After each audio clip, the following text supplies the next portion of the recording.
Terima kasih masih bersama kami dalam NTV Prime Dialog. Kita lanjutkan di paruh berikutnya, pemirsa. Spekulasi dan harapan tentang kemungkinan Gerindra mengusung Budi Jiwandono Kaisang Pangarep batal. Sekarang Gerindra telah memutuskan Ridwan Kamil menjadi calon yang akan diajukan di panggung Pilgub Jakarta. Ya, masih seputar Pilgub Jakarta, nama Anies Baswedan makin dibicarakan oleh partai-partai pemilik kursi di DPRD Jakarta. Kalau ini terwujud, Pilgub Jakarta bakal menjadi medan panas dua tokoh dengan popularitas yang tinggi itu. Kami mengajak Anda membahas terkait dengan duel Anies versus Ridwan Kamil di Pilgub Jakarta. Saya sudah terhubung dengan pengamat dan pakar komunikasi politik dari Universitas Gadjah Mada Yogyakarta, Nyarwi Ahmad, PhD. Oh, dan kita juga sudah terhubung dengan Ketua DPD Gerindra Jakarta, Ahmad Riza Patria. Pak Riza dan Mas Nyarwi, apa kabar? Baik, Alhamdulillah. Sehat semuanya. Iya, saya ke Pak Riza dulu. Pak Riza, ini sudah confirm ya bahwa RK akan diusung oleh Gerindra untuk Jakarta, Pak Riza ya? Ya, jadi memang dulu sebelum Pilpres, Pak Prabowo punya janji dan komitmen untuk mendukung Mbak Khofifah di Jawa Timur dan juga Kang RK. Memang waktu itu kan kami tahunya masih di Jawa Barat. Ya. Belakangan memang kami dengar Pak Kang RK siap juga di Jakarta. Dan rekomendasi daripada Partai Golkar yang kami ketahui adalah Pak Kang RK itu direkomendasikan untuk Gubernur Jawa Barat dan atau Gubernur DKI Jakarta. Berarti dan atau Jakarta. Tapi kepastian untuk maju atau Jakarta. Ya, kepastian maju ya, Jakarta memang, atau Jawa Barat? Beberapa hari yang lalu Ketua Harian Prof Dasko menyampaikan di publik ya Gerindra siap mendukung Kang RK untuk DKI Jakarta, gitu ya. Itu yang kami ketahui melalui media. Tentu ini kan harus terus dikomunikasikan nanti dengan partai-partai politik koalisi dan sebagainya. Karena Gerindra kan tidak bisa sendirian mengusung pasangan calon untuk Pilgub DKI Jakarta. Jadi kita tunggu saja nanti perkembangan berikutnya. Nanti pada waktunya DPP Partai Gerindra, Prof Dasko juga akan menyampaikan kepastiannya setelah nanti terus berkomunikasi dengan yang bersangkutan tentunya dengan Partai Golkar dan partai-partai koalisi lainnya. Karena kita ingin tidak sekedar mengusung pasangan calon di DKI Jakarta, tapi kita ingin Jakarta ke depan lebih maju lagi, lebih baik lagi, seiring dengan kebijakan-kebijakan pemerintah pusat, dan tentu harus kita koordinasikan dengan partai-partai politik lainnya, yang insya Allah bersama-sama nanti akan mencalonkan pasangan calon gubernur dan wakil gubernur di DKI Jakarta. Ya, Pak Riza, statement Pak Sufmi tadi itu apakah cermin dari suara Gerindra keseluruhan termasuk DPD Gerindra Jakarta, di mana Anda ketuanya? Anda terima statement itu, apa jangan-jangan Pak Riza dan teman-teman di DKI punya pendapat berbeda, bukan Kang Emil mungkin, nama lain mungkin? Yang pertama, kami jajaran Partai Gerindra di seluruh Indonesia, ya tidak hanya DKI, selalu patuh dan taat pada semua kebijakan yang diambil oleh DPP Partai, yaitu ketuanya Pak Prabowo, ketua hariannya Pak Prof Dasko, dan Pak Muzani, dan seluruh jajarannya. Jadi begitu juga untuk Pilgub DKI Jakarta, saya Ketua DKI Jakarta tanggal 7 Mei rapat koordinasi dengan DPP memang dimintai pendapat. Laporan Pilpres, Alhamdulillah DKI Jakarta, Pak Prabowo menang dari Mas Anies, Mas Ganjar, kemudian juga laporan legislatif dan juga perkembangan DKI Jakarta. Kami diminta mengusulkan, waktu itu kami sampaikan bahwa DKI Jakarta tidak mengusulkan nama, tidak membuka pendaftaran, kami serahkan sepenuhnya kepada DPP Partai Gerindra, namun kami diminta tetap mengusulkan nama, dan kami mengusulkan 4 nama, yaitu Mbak Sarah, Mas Budi, Mbak Rani yang sekarang wakil DPRD DKI Jakarta 4 periode, dan saya sebagai ketua DPD DKI Jakarta. Ya. Dan kemudian ini kami sampaikan kepada DPP untuk selanjutnya kami serahkan siapapun nanti yang diambil, apakah satu di antara empat ini menjadi gubernur, calon gubernur atau wakil gubernur atau di luar itu, kami serahkan sepenuhnya kepada DPP Partai Gerindra. Setiap partai ingin kader-kader terbaik tampil tidak hanya di pilkada tapi juga di pilpres, dan alhamdulillah kali ini Gerindra mendapat kesempatan yang baik. Kader terbaik kami Pak Prabowo Ketua Umum, Ketua Dewan Pembina menjadi Presiden terpilih, insya Allah 20 Oktober dilantik sebagai Presiden. Dan juga kita ingin semua kader terbaik bisa tampil, tidak hanya sebagai calon gubernur, bupati maupun wali kota, tapi juga mendapat kesempatan untuk membangun seluruh kabupaten kota di seluruh Indonesia dan provinsi. Ya, baik Pak Riza, saya geser ke Jogja. Mas Nyarwi, ini sudah confirm Kang Emil maju untuk Jakarta. Saya pikir Jawa Barat lagi, tapi ini ternyata Gerindra mengusung Kang Emil Jakarta. Komentar Mas Nyarwi? Ya, ini artinya yang pertama Pilkada Jakarta akan diwarnai oleh pertarungan big name ya, nama-nama besar ya, Doni ya. Jadi kalau kita tahu kan sosok Pak Anies pernah menjadi capres bahkan gitu ya, pernah menjadi gubernur juga. Kemudian Bang RK gitu, Pak RK juga pernah jadi gubernur di Jawa Barat dan juga jadi tokoh nasional juga ya, seperti itu. Saya kira strategi itu udah bagus ya yang dilakukan oleh Gerindra ya. Karena kalau kita simak ada teman-teman lembaga survei juga sudah mengindikasikan gitu ya, nama RK itu bukan hanya ya laku di Jawa Barat, tetapi juga di DKI ya, bahkan bersaing ketat gitu ya. Ada beberapa yang menemukan seperti itu ya. Tentu perlu kita uji lagi ya kondisinya dan dinamikanya. Itu yang pertama. Yang kedua, artinya kan Gerindra dan juga Koalisi Indonesia Maju itu tidak mau benar-benar ketinggalan ya dalam pertarungan pilkada DKI Jakarta ya. Dan ini juga saya kira bagian dari upaya gitu ya, mensolidkan ya tidak hanya struktur jaringan politik yang kemarin ya pasca Pilpres itu, tetapi juga bagaimana Jakarta ini masih dipandang strategis ya sebagai pernah menjadi ibu kota walaupun sekarang tidak, tetapi di sini kan juga saya kira nanti Jakarta masih menjadi sentral berbagai hal ya, termasuk ekonomi dan lain-lain. Dan peran ya Jakarta saya kira sangat dibutuhkan ya untuk menopang ya pemerintahan Pak Prabowo Gibran mendatang. Dan saya kira Gerindra ini Mas Riza dan kawan-kawan saya kira pasti akan mencari calon yang terbaik ya, yang bisa memenangkan peluangnya untuk Jakarta. Tetapi tentu saja ya Bung Doni ya, ada risiko-risiko khususnya misalnya bagi Golkar yang kemarin sebelumnya untuk Jawa Barat gitu kan, itu Ridwan Kamil kan calon petahana yang namanya masih kuat sekali ya. Kalau misalnya itu digeser ke Jakarta, pertanyaannya adalah siapa kemudian yang bisa gitu ya, kandidat lain dari Golkar atau barisan Koalisi Indonesia Maju yang potensial gitu ya untuk bisa diandalkan dalam pilkada di Jawa Barat ya, karena beberapa nama-nama yang kita simak kan, bahkan sebagai contoh gitu Nasdem kan juga sudah memulai ya, ada Pak Ilham Habibie katanya begitu. Iya, kabarnya begitu. Tentu ini juga akan kemudian diikuti ya dengan nama-nama lain yang saya kira dicalonkan dari partai-partai untuk masuk ke sana. Jadi khusus ya saya kira nantinya Jakarta termasuk Jawa Barat, Jawa Tengah, Sumatera Utara, Jawa Timur itu akan menjadi medan pertarungan yang keras ya, menurut saya. Mas Nyarwi, ini kalau bicara tentang Anies di Jakarta itu kan katanya ya, kata banyak pihak paten lah ya, sangat kuat itu. Kalau Kang Emil di Jawa Barat itu juga paten.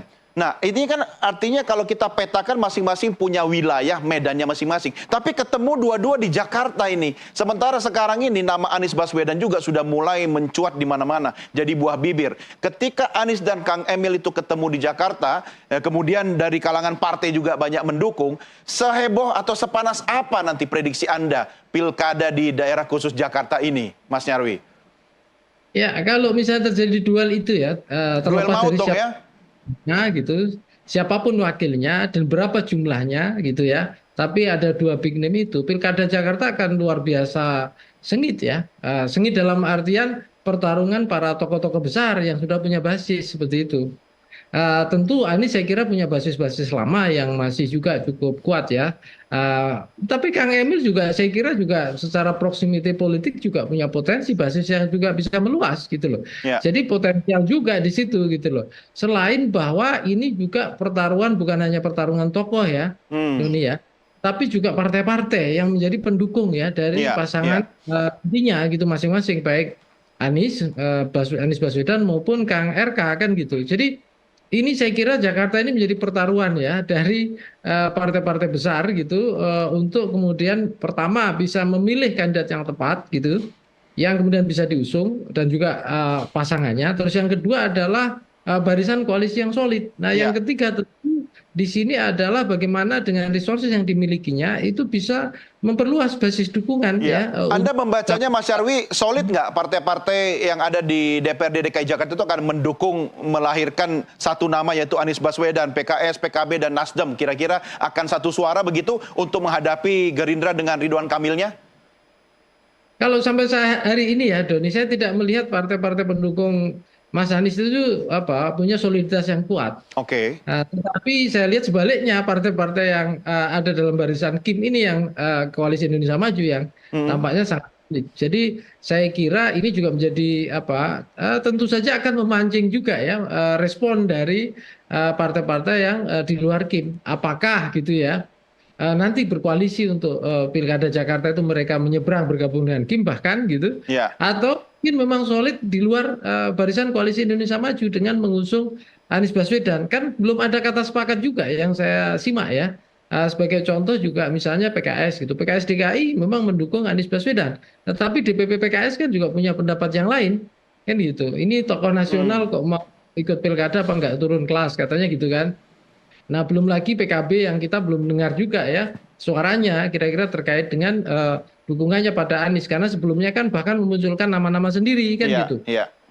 Seperti Bu Menteri Menaker seperti itu gitu. Walaupun sekarang juga kita belum tahu lagi ya. Jadi dinamika terkait Pilkada DKI Jakarta ini Doni ya, itu nggak hanya pada nama-nama yang beredar, Hmm. yang berubah gitu ya. Hmm. Dinamika juga terjadi pada partai-partai dan elit-elit yang Iya. menjadi pengusungnya. Iya. Dan lebih menarik lagi Doni, saya pernah beberapa kali riset dulu ke dalam survei-survei Pilkada DKI. Pemilih DKI Jakarta itu pemilih yang sangat dinamis. Iya. Iya. Pemilih yang luar biasa karena akses informasinya itu cepat, interaksinya juga luar Jadi biasa. artinya nggak jaminan juga Anies Baswedan itu yang punya basis kuat di Jakarta akan seperti itu nanti di pilkada berikutnya begitu ya. Makanya masih malu-malu kucing juga untuk muncul sekarang ini begitu.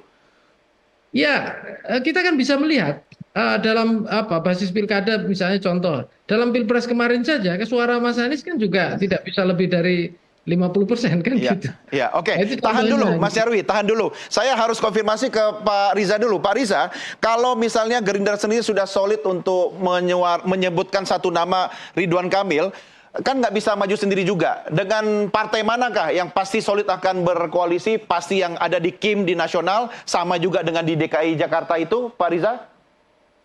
Ya tentu kan kami karena tidak bisa mengusung sendiri, tentu akan berkoalisi dengan partai-partai yang ada kursi di DPRD DKI Jakarta ya.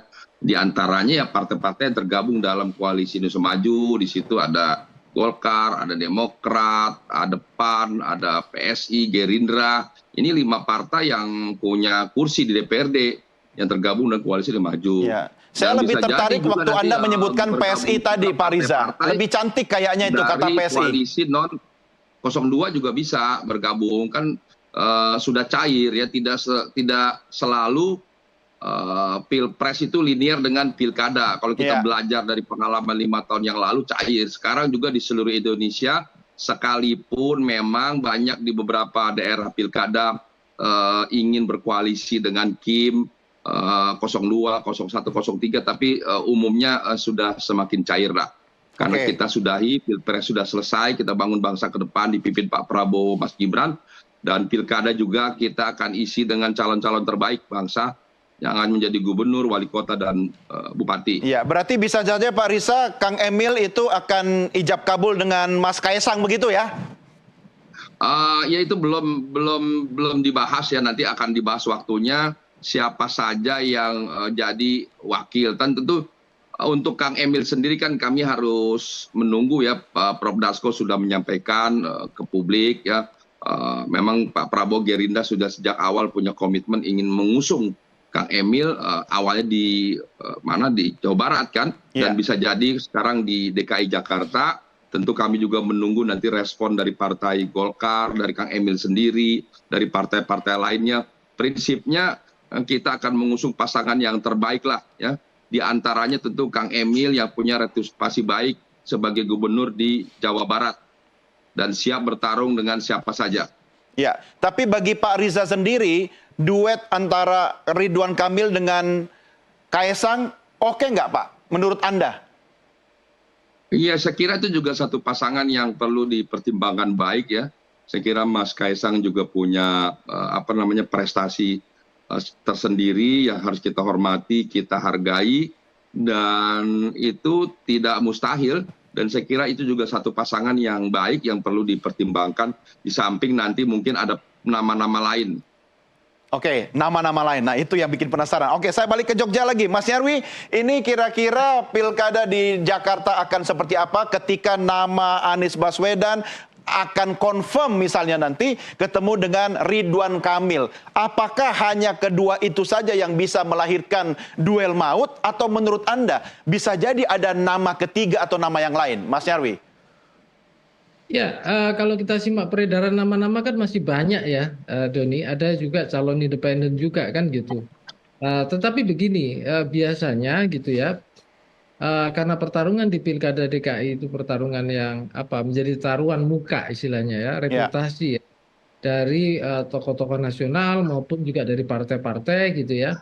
Dia sangat hati-hati ya, akan terjadi pilihannya sangat hati-hati. Pilihannya tidak hanya terkait dengan siapa yang bisa bertarung dan punya peluang untuk menang, tetapi juga risiko-risiko yang mungkin secara politik ya nasional itu jadi pertimbangan.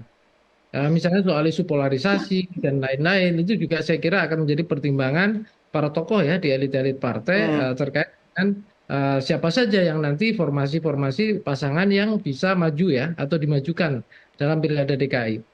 Tentu ya kalau misalnya Ridwan Kamil sama versus Anies Baswedan, itu pertarungannya ya saya kira banyak lah ya, akan misalnya terkait dengan prestasi masing-masing gitu ya, cara memimpin itu yang bisa juga brand masing-masing gitu. Belum lagi kemudian juga daya tarik karakter gitu ya. Yang masing-masing ini saya kira juga ada kesamaan sebenarnya, tetapi juga ada perbedaan soal cara dia mengelola pemerintahan gitu. Ya, kalau saya minta Mas Nyarwi, saya nembak aja deh, Mas Nyarwi. Kalau Anda saya tanya berapa persen peluang Anies akan duel ketemu dengan Ridwan Kamil di Jakarta? Angkanya berapa? Kalau ditanya persentase itu masih sulit, Don, karena kita bicara kandidasi ya. Kandidasi itu kan tiket Anies itu kan harus tergantung pada partai. Iya. Ya, dan sejauh mana paling mudah ya, pertama PKS yang cukup getol ya kemarin-kemarin. Nah yang kedua pertanyaan lagi, Nasdem masih mau mengusung nggak kan gitu, atau ada alternatif lain kan gitu. Saya tanya ke partai itu, nah yang lain bagaimana kan gitu. Nah ini yang menentukan peluang Anies kan gitu. Betul bahwa gitu ya ada desakan mungkin relawan atau siapa simpatisan ya, itu tinggi, tapi balik lagi ini proses politik dalam demokrasi, dalam pilkada. Partai itu adalah yang punya basis legal untuk mengusung sosok kandidat dan pasangannya. Itu Don. Ya, baik. Ya, ini memang semua masih serba belum pasti sampai kepastian itu terwujud sendiri. Kita tunggu saja nanti tanggal mainnya. Terima kasih Pak Riza sudah bersama kami. Mas Nyarwi, terima kasih. Sampai ketemu lagi. Selamat malam. Terima kasih. Malam. Semuanya Mas Nyarwi, semuanya teman-teman. Baik pemirsa. Inilah akhir diskusi kita dalam NTV Prime Dialog, sekaligus mengakhiri jumpa kita dalam program NTV Prime edisi hari ini. Saya Doni The Kaiser, atas nama seluruh rekan-rekan redaksi yang bertugas, berterima kasih atas kebersamaan kita. Salam Nusantara, sampai jumpa, merdeka.